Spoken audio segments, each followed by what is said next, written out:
Welcome back दोस्तों। अब मैं आपको मिलवाना चाहता हूं एक ऐसे डॉक्टर से जिनके पास टीबी के खिलाफ एक जादुई वैक्सीन है। हमारे साथ इस वक्त मौजूद हैं डॉक्टर अनुराग भार्गव। डॉक्टर भार्गव, मुझे बताइए कि क्या है ये जादुई वैक्सीन जो हम टीबी के खिलाफ इस्तेमाल कर सकते हैं। पहले मैं कहना चाहूँगा कि हमें ये समझना पड़ेगा कि जिस बीमारी की हम बात कर रहे हैं जी, हम क्या उसकी जड़ तक गए हैं? क्या हम समझ पा रहे हैं कि क्यों लोगों को यहाँ इंडिया में इतने व्यापक स्तर पे टीबी हो रही है? जिसको भी संक्रमण होता है टीबी के कीटाणु से, संक्रमण मतलब इन्फेक्शन, 90% हमारे अंदर, शरीर के अंदर जो रोग से लड़ने की शक्ति है वो उस पर काबू पा लेती है। तो टीबी बीमारी उत्पन्न होने के लिए फिर वो सारे मुद्दे ज़्यादा ज़रूरी हैं जो ये रोग से लड़ने की क्षमता को कम करते हैं। और वो क्या है? और वो है भारत में फैला हुआ कुपोषण। कुपोषण। अगर आपको कुपोषण है तो कम से कम आपकी टीबी से होने की संभावना 4 गुना बढ़ जाती है। पूरे भारत में देखें तो करीब 36% महिलाएं कुपोषित हैं। 36%? पुरुषों में इसका आंकड़ा करीब 34% है। मगर अभी तक हम अपनी टीबी की समस्या को इस कुपोषण की समस्या के साथ मिला के हमने नहीं देखा है। हमने उसको जोड़ा नहीं है। जबकि ये जुड़ी हुई है। अगर एक चीज की बात करते हैं जो इस बीमारी पर काबू पा सकती है तो वो वैक्सीन बाजार में किराने की दुकान पे भी उपलब्ध है, उसकी कोई टेस्टिंग की जरूरत नहीं है। और ये वैक्सीन है संतुलित और पोषक आहार। ठीक से खाना खाइए। हाँ जी। अच्छा, अब ये कोई बोलेगा कि आपके पास, मेरे पास क्या सबूत है कि ये वैक्सीन काम करेगी? 19वीं शताब्दी में जो आज हम टीबी की मार इंडिया में झेल रहे हैं, टीबी की मार वहां उतनी ही बड़ी प्रॉब्लम थी। कहां पर? यूरोप में। यूरोप में।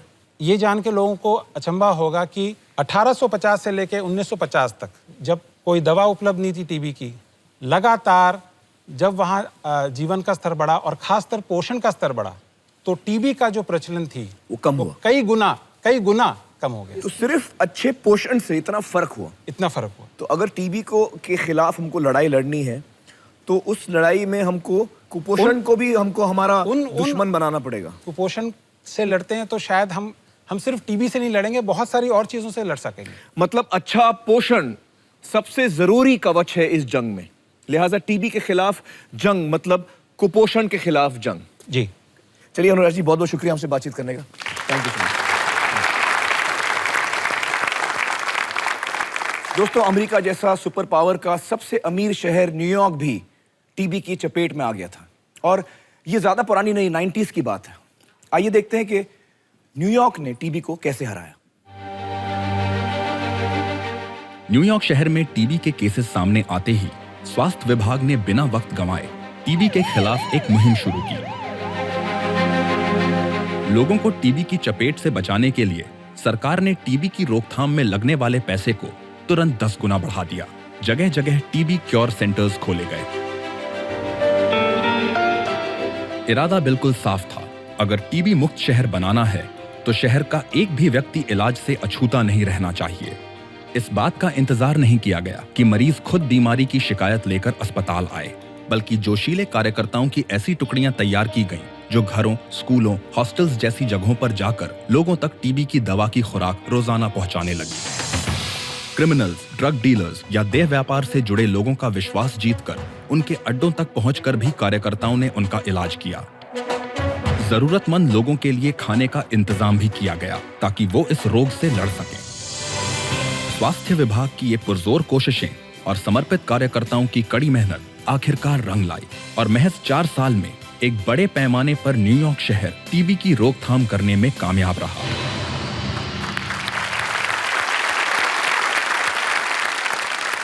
चलिए दोस्तों, अब 3G लिंक के जरिए जुड़ते हैं रेबेका स्टीवंस के साथ, जिन्होंने न्यूयॉर्क में इस लड़ाई में एक सिपाही का काम किया था। Thank you Rebecca for joining us. Thank you so much. Hi, how are you? Very well, thank you. Rebecca, आपने कई टीबी के मरीजों के साथ काम किया है। उनमें से कई गैंगस्टर्स, ड्रग डीलर्स, इस किस्म के लोग थे। तो आपके लिए ये काफी अजीब रहा होगा ऐसे मरीजों के साथ काम करना। Yes, I mean, I worked in Newark and at the time there was a lot. जब मैं न्यूयॉर्क में काम कर रही थी उस वक्त वहाँ काफी क्राइम का माहौल था। मैंने अपनी आंखों से देखा है कि लोग बंदूकें लेकर एक दूसरे को मारने के लिए दौड़ रहे हैं, गैंग वॉर्स हो रही हैं। लेकिन मेरे जहन में बात साफ थी, मेरा जिम्मा उनको बदलने का नहीं था, मेरी जिम्मेदारी उनके इलाज की थी। तो अगर आप किसी गैंगस्टर को दवा देने गई और वहां पर आपने देखा कि ड्रग्स या बंदूकें रखी हुई हैं, तो आपने उन चीजों को नजरअंदाज किया और बस उन्हें दवा खिलाई? जी हाँ, मैं हमेशा सबको यही कहती हूँ कि हो सकता है कि उनके कामों से हम सहमत ना हो, फिर वो चाहे ड्रग्स बेचते हो या देह व्यापार करते हो, पर वो इंसान बीमार है और उसे हमारी मदद की ज़रूरत है और उनकी मदद करना हमारा फ़र्ज़ है, ना कि उनकी ज़िंदगी पर या उन पर कोई फैसला सुनाना। रिबेका, इतना बेहतरीन काम करने के लिए मैं आपको और आपके साथियों को बधाई देना चाहता हूँ। Thank you so much for talking to us. Thank you. You're more than welcome. It was my pleasure. Thank you. दोस्तों, अमेरिका ने पहचाना है कि जो डॉट्स प्रोवाइडर है, वो इंसान जो खुद रोगी को दवा देता है, वो बहुत ही अहम भूमिका निभाता है इस लड़ाई में टीबी के खिलाफ। इसी तरह हिंदुस्तान में भी एक संस्था है जिसने डॉट्स प्रोवाइडर, दवा देने वाले की अहमियत को समझा है। ऑपरेशन आशा ने डॉट्स के जमीनी अमल में कई खास सुधार किए हैं। मरीजों को दवा लेने में दिक्कत ना हो, इसलिए डॉट सेंटर्स को रोगियों के नजदीक लाया गया है। गली गली पान की दुकान टीबी की दवाई रख लेंगे। मंदिर, मस्जिद, गुरुद्वारे, किसी मरीज को दवाई खाने के लिए दूर नहीं जाना पड़े। इन केंद्रों में डॉट्स प्रोवाइडर्स भी उसी इलाके के लोग होते हैं। जो हमारा हेल्थ वर्कर है वो उसी एरिया का और उन्हीं लोगों का आदमी है, उनका अपने परिवार का है, जो उन लोगों से बातचीत कर सके, उन लोगों को समझा सके जब कोई मरीज़ दवाई खाने नहीं आए। तो हम लोग अपने प्रोवाइडर से उम्मीद करते हैं कि मरीज़ नहीं आया, आप उसको फॉलो करें। अब हमारे हेल्थ वर्कर ने फॉलो किया या नहीं किया, या हो सकता है उसने फॉलो नहीं किया और हमसे आके कह दिया कि मैम हमने तो दवाई खिला दी, इसलिए हमने सोचा कि सुपरविजन ज़रूरी है। मरीज नियमित रूप से दवा ले रहा है या नहीं, इस निगरानी के लिए ई कॉम्प्लायंस नाम का एक सॉफ्टवेयर तैयार किया गया है। हर बार दवा देते वक्त साथ ही मरीज का फिंगरप्रिंट यानी उंगली का निशान भी लिया जाता है, जो इस बात का सबूत होता है कि मरीज ने दवा खाई है।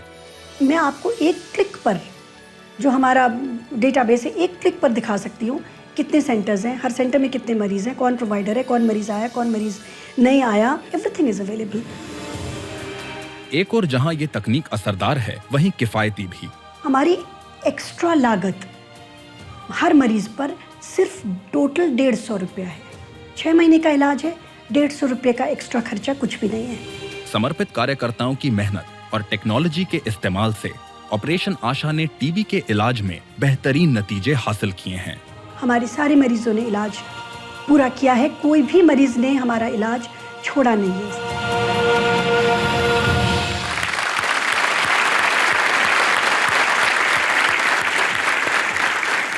दोस्तों, ऑपरेशन आशा से डॉक्टर शैली बत्रा और संदीप आहूजा हमारे साथ यहाँ ऑडियंस में मौजूद हैं।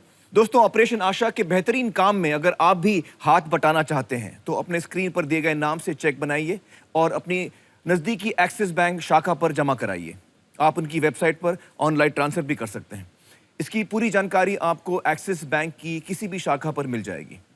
आप एयरटेल मनी के जरिए भी उनको योगदान दे सकते हैं, उसकी जानकारी इस वक्त आपकी स्क्रीन पर है।